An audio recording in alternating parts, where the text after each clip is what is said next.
জি, আসসালামু আলাইকুম।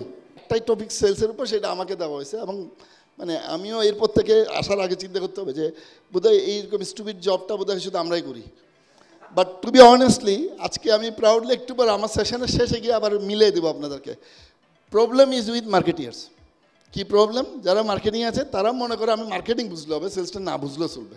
নাও as a আজকের এইবারের ব্র্যান্ড টক 5-এর যে থিমটা, যে stories of revive and rise, এইরকম সিচুয়েশনে আসলে আমরা কীভাবে টিকে থাকবো এবং শুধু টিকে থাকবো না, আমরা আরও কীভাবে রাইজ হব।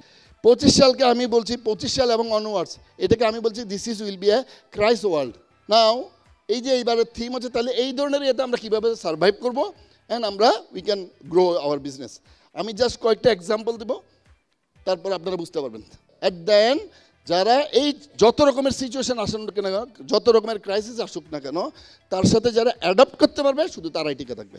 কারণ ওই যে বললাম, শুধু সেলস দিয়ে কোম্পানি চলে না, শুধু মার্কেটিং দিয়ে কোম্পানি চলে না।